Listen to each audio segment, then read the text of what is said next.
All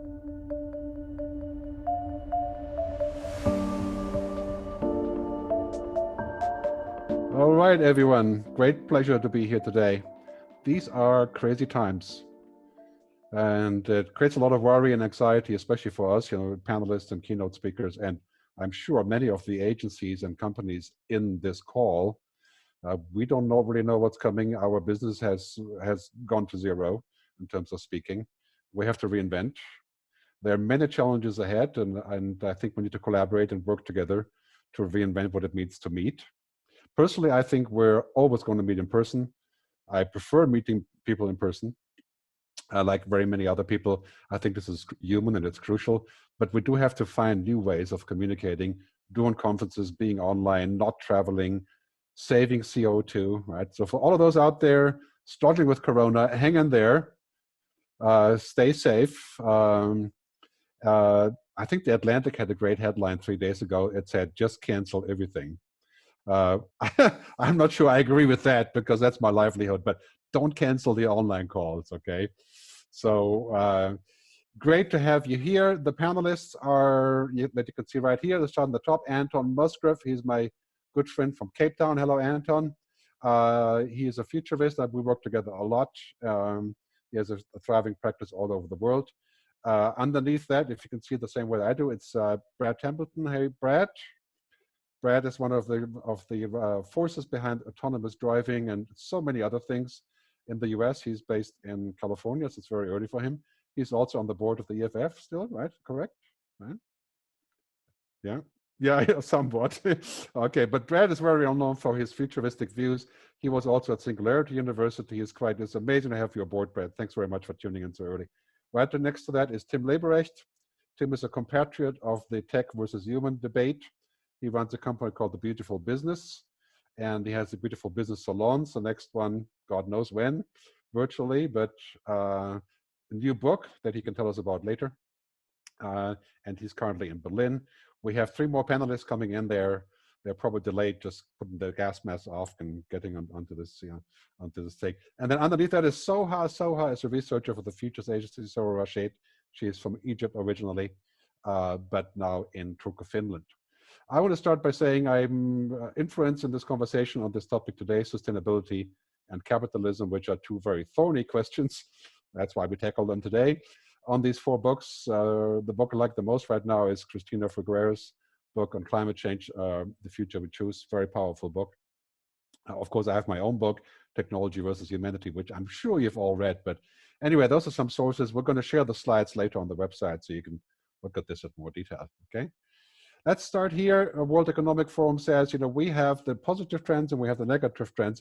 This was, of course, before Corona, right? And just 2 weeks ago, the World Economic Forum said that basically all the 5 really bad things in the world are all related to climate change in the future.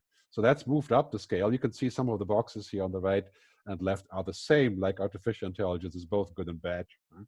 But it's suffice to say, this is the header, right? It's about 3 things. Sustainability and climate change being the same bracket there.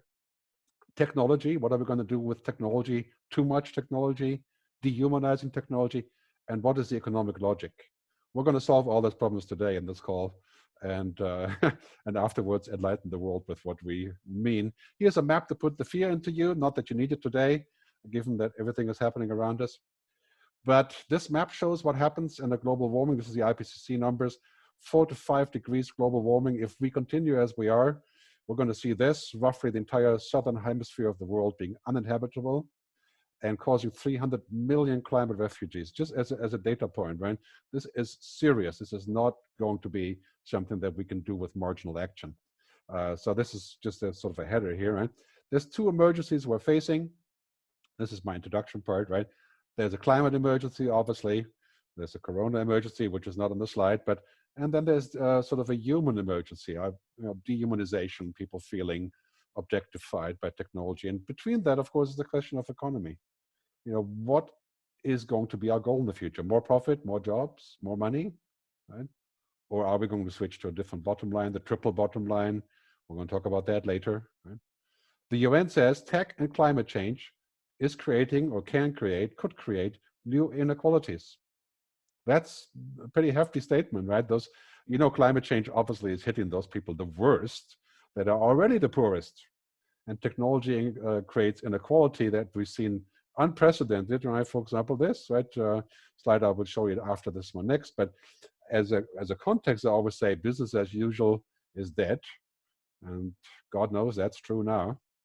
And that also goes for myself. So we're reinventing right here, speaking about what could happen. Investors are saying we're going to start looking at driving investment shifts towards sustainable objectives. Larry Fink from BlackRock, right? And he says we're going to need to show a positive contribution to society. And this is no longer greenwashing, is no longer wishful thinking, altruism, you know, utopianism, whatever you want to call this, is business. And I think we're going to see that as a new future. The Business Roundtable in the US has already said 3 months ago, we're switching to a stakeholder economy, right? So people, planet, prosperity, but all mixed up, and all the stakeholders, partners, employees, everything, not just generating profit. And here's a chart that is going to light the fire on this discussion. We see fossil fuel divestment in a rapid pace already around the world. This is from Arabella Ventures. That's quite clearly a trend. People are pulling their money out of things that they don't think should be supported. I say, as a provocative statement to fuel the discussion that we're going to have in 2 minutes, investing in oil and gas and coal becomes a socially and ethically indefensible way of living or way of investing, right? You see here the curve. If we're going to be serious about global warming limited to 2 degrees, which is bad enough, oil demand will drop. And we already seen that happening. The oil market is in huge disarray for many other reasons right now. But here you see Aramco, the stock that just went out, did really well for a while, and now it's tanking. Yeah, quite clearly, I think that's our scenario. You see here what's happening with the generations. The last one, Gen Y and Gen X, that's going to be 74% of the future decision makers and money holders, right? This is going to be the biggest change that we're going to see. And they have different objectives, and the FT has a good summary on this. It says a global rising tide of protest on failure to tackle climate change, a strong preference of purpose-led business, and inequality, right? Why do the wages don't keep up with productivity? And that's all the sort of whole context of sustainability we're going to see enforced here. Right? I'm going to wrap up on this slide on the first part of this.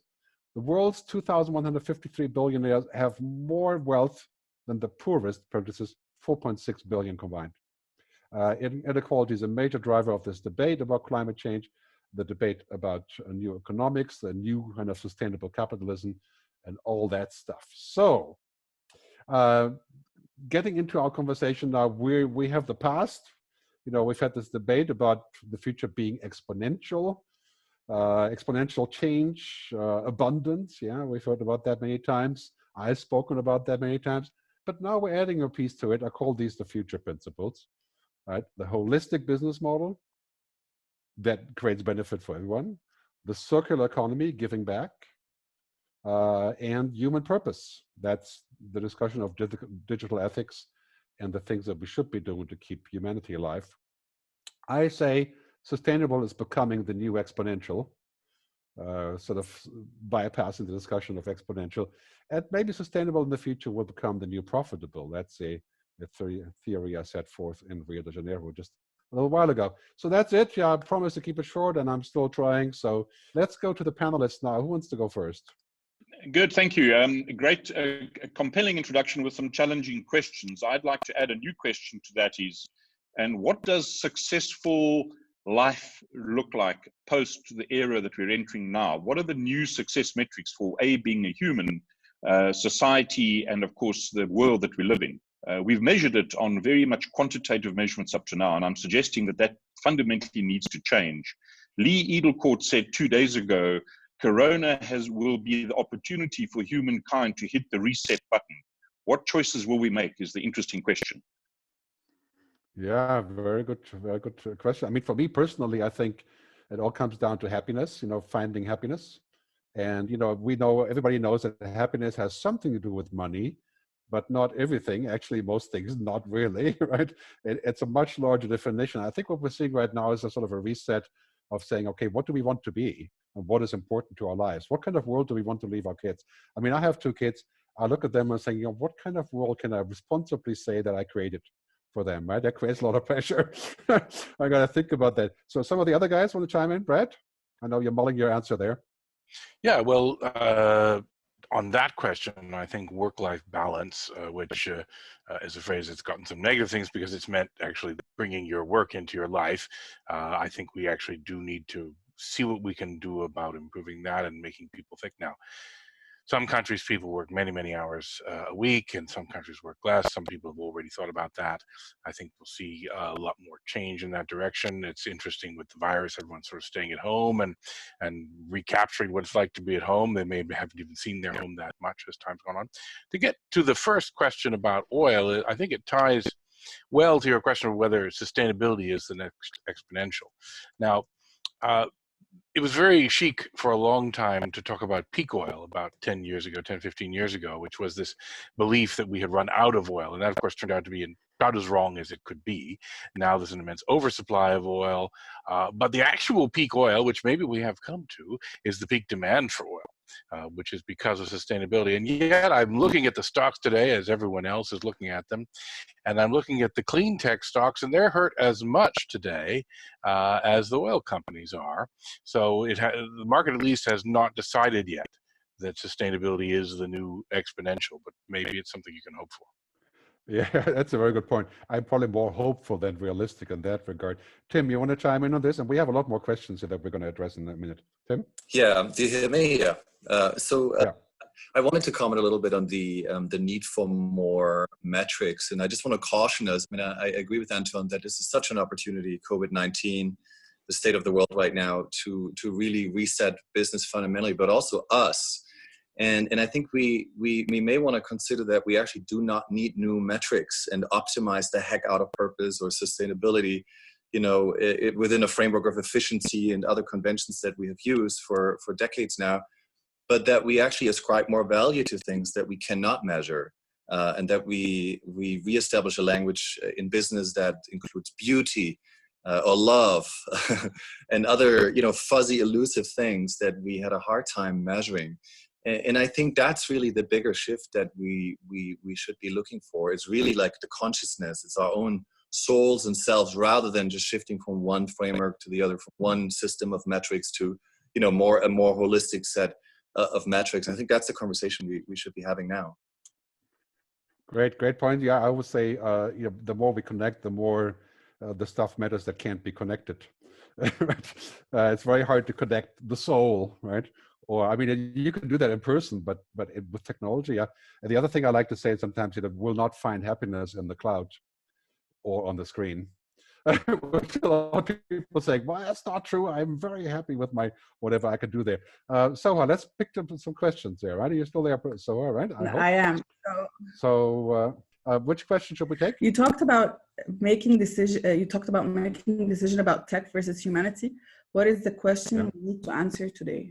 What is the question we have to answer? Well, the question is, like, I think Tim Cook said it greatly half a year ago at the European Commission event, when he said that the key question is not what we can do, but what do we want to be?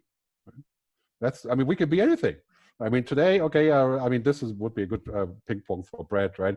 I mean, 10 years from now, we can probably be pretty much whatever we want to be, right? We can go to other places, we can implant AI, in 20 years, singularity, and so on, right? Yeah. In 30 years, yeah, we can be whatever, right? What do you think about that, Brad? Well, I'm very hesitant to make predictions about 10 years. I mean, a lot of interesting things are coming. The peak demand for oil I just spoke of course, did come because we really did get exponential growth in the clean technologies. I'm very concerned, though, about the difference between looking at these goals as aspirational goals, as memes that spread through society and change our thinking, which is great, and we want that, and them becoming laws. Because there's unfortunately a very dark history of people deciding some ideological principle, and this is obviously the new definition of good, and we will make sure that it's the law that you have to follow this definition of good. And well, history is littered, unfortunately, with ruin based on that principle. You have to be very, very cautious about it. But if you're talking about, can we promote new memes, new ways of thinking, convince rather than force companies to look at their stakeholders and convince them that these are the best paths for their business, that's the real root to this. Now, I will say one thing. I'll say I'm a little bit disappointed, but we should be on the verge of understanding DNA and biology to the point where we don't repeat this epidemic problem, unless of course it's a man-made epidemic, but natural epidemic coming and doing this to the world. I'm hoping that within a decade or two that we can say, oh, new disease, no problem. Here's the treatment right away. We've sequenced its DNA. Today, it still takes about 1.5 years to decide a vaccine is safe, even though we now do fully understand the DNA. Well, not fully understand, we have the sequence of this virus, but we're still going to have to wait 1 year for the vaccine. I think that era will be over, and so we won't repeat this particular lesson for humanity, and that's going to be I have to agree with you on this one. I mean, considering all the talk about technology and AI and thinking machines and what have you, now we're stuck with an epidemic, right? Where we didn't really take measures, especially in the US, not early enough. But yeah,